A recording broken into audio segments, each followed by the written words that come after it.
So let's talk about attachment theory. So attachment theory is an area of psychology that describes the nature of emotional attachments between humans. It begins as children with our emotional attachment to our parents. Simply put, attachment theory describes the main manner in which people perceive and respond to intimacy in romantic relationships. So basically, the ways in which we were cared for as children will affect the nature of our attachment strategies in our romantic encounters as adults. Attachment theory began in the 1950s, and although your attachment strategy does not describe everything about your relationship, it does give a general overview about why your relationship succeeded or failed, why they failed or succeeded in the manner that they did, why you are attracted to the people you are attracted to, and the general nature of your relationship problems.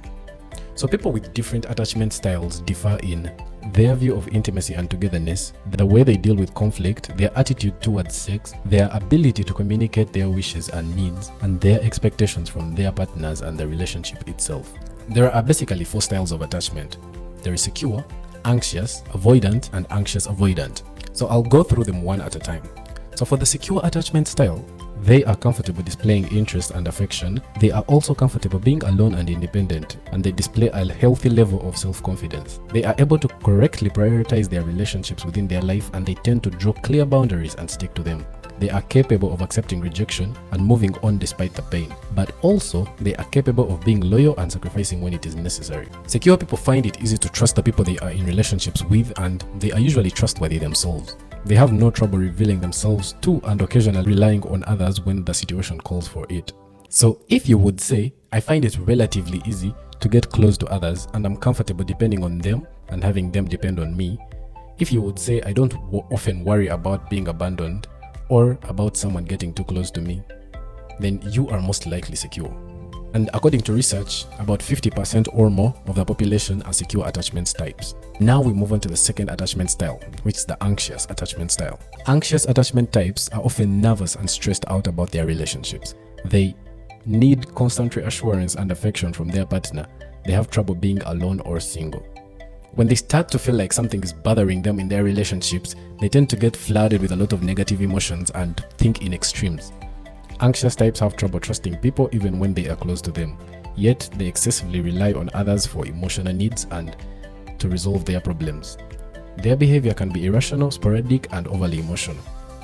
This is the girl who calls you 30 times in one night wondering why you did not call her back, or the guy that follows their girlfriend to work to make sure that she is not flirting with anyone there. So if you would say, I find others reluctant to get as close to me as I would like them to, I often worry that my partner doesn't really love me or want to stay with me. I want to merge completely with another person, and this desire sometimes scares people away. Then you are most likely anxious. Men are more likely than men to become anxious types. Now let's move on to the third attachment style, which is the avoidant.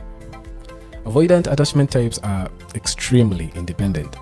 They are self-directed, and they are often uncomfortable with intimacy.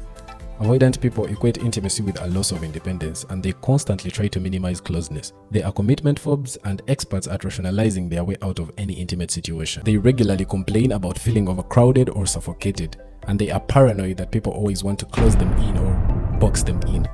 As someone with an avoidant attachment style, you are often unaware of your need for distance and separateness. You feel the need to get away, but you don't know why.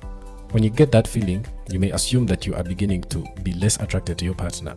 You need to acknowledge your need for space, whether emotional or physical, when things get too close, and learn how to communicate that need. Explain to your partner in advance that you need some time to yourself when you feel like things are getting too mushy or they are moving a little bit too fast, and let them know that this is a genuine need that you have in any relationship and it has nothing to really do with them or the situation that you are currently in. Often, avoidants construct their life in such a way to avoid commitment or too much intimate contact. They often come off as confident but are uniquely low on emotional expressiveness and warmth. They tend not to want to rely on others even when they know that they should. Avoidants often appear to be the ones in control of friendships and even romantic relationships, since they are almost always willing to leave. This is the opposite of the anxious type. So if you would say, I am somewhat uncomfortable being close to others, I find it difficult to trust them completely, difficult to allow myself to depend on them. If you would say, I am nervous when I get too close, and often love partners want to be more intimate than I feel comfortable being, then you are most likely avoidant. Men are more likely than women to be avoidant types. Anxious-avoidant attachment style. So anxious-avoidant attachment style, also known as the fearful type, are a mixture of both anxious and avoidant types. So they are not only afraid of intimacy and commitment, but they also distract and lash out emotionally at anyone who tries to get close to them. Anxious avoidants often spend most of their time either alone or miserable or in pretty dysfunctional relationships. Anxious avoidants are low in confidence and less likely to express emotions. They tend to have the most intense emotional outbursts when under stress, but don't like to seek out help from others. This is sad because they are also incapable of sitting through their own issues. They avoid intimacy not because they prefer to be alone like avoidants, rather they avoid intimacy because they are so terrified of the potential to hurt them. They usually have other emotional issues in other areas of their life as well. For example, depression. According to research though, less than 10% of the population are anxious avoidants. So those are basically the 4 attachment styles. But we should also keep in mind that no one is entirely secure, anxious, or avoidant. We all have some percentage of other attachment styles, but generally we have one dominant strategy. For example, I am dominantly anxious, a bit secure, and I have some sprinkles of avoidant. So how are these attachment styles formed? So our attachment styles as adults are largely influenced by how we related to our parents as children. Being our first relationship as helpless infants, this naturally sets a blueprint on how we perceive all relationships as we mature. Early experiences with our parents are not the only thing that influence our attachment styles, as our peer groups, friendships, and other relatives may have an influence in later childhood, adolescence, and adulthood, but they have the most considerable effects. Generally, if your parents were sensitive, available, and responsive, you should have a secure attachment style. If they were inconsistently responsive, you should develop an anxious attachment style. If they were distant, rigid, and unresponsive, you should develop an avoidant attachment style. Secure attachment styles regularly have their needs met as infants. They grew up feeling confident with their peers, but they also have no problem feeling comfortable with their shortcomings for the most part. They exhibit healthy, strong boundaries as adults, can communicate their needs well in relationships, and aren't afraid to leave a bad one if there is need to. Anxious types, on the other hand, receive love and care with unpredictable sufficiency as infants. Growing up, they have positive views of their peers but negative views of themselves. Their romantic relationships are often overly idealized and they rely too heavily on them for self-esteem. Hence, the too many calls in one night when they do not get back to them. Avoidants would have got only some of their needs met as infants, while the rest were ignored. For instance, a baby may have been held enough but not fed regularly, or they may have been fed regularly but not held enough. Basically, one area of their needs was ignored most times. So this causes them to want to seek out independence and not to over-rely on other people to take care of their needs. They feel like they can have their needs met on their own. Avoidants are not usually the type of people to seek out emotional support. Anxious avoidants, though, usually had an abusive or terribly negligent childhood. They grew up having a hard time relating to their peers. So as an adult, they seek out both intimacy and independence in romantic relationships, sometimes simultaneously, which, as you can imagine, does not really go well. Finally, your attachment style can change. The good news is that your attachment style can change, though it is a process that takes a lot of time and is not really easy. Research shows that an anxious or an avoidant who enters a long-term relationship with a secure can be raised to the level of that secure. But also, if a secure is not particularly careful in a long-term relationship with an anxious or an avoidant, they can be brought down to a less secure attachment style.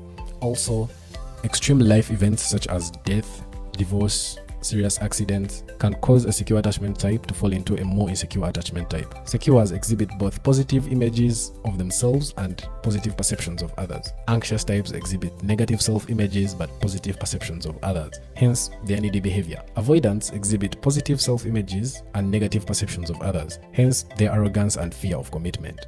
Anxious avoidants exhibit negative perceptions of just about everything and everyone, hence their inability to mostly function in relationships. Anxious types can work on developing themselves, creating healthy boundaries, and fostering a healthy self-image instead of constantly looking for the one who will magically solve all their problems and calling them 30 times in one night. Avoidant types can work on opening themselves up to others and enriching their relationships through sharing themselves more. Research shows that simply not avoiding relationships can help move avoidance from their avoidant tendency. And for the unlucky few who find themselves both anxious and avoidant, they can take advice from both categories. And of course, some of you may be reading this and thinking, I like being avoidant and being able to sleep with whoever I want. I wouldn't want to change a thing. And this is true. A lot of people have had successful relationships as either avoidants or anxious people. Some even long-term relationships. But research shows that secures are more likely to be happy and more supported in their relationships. They are less likely to be depressed and are healthier and retain more stable relationships.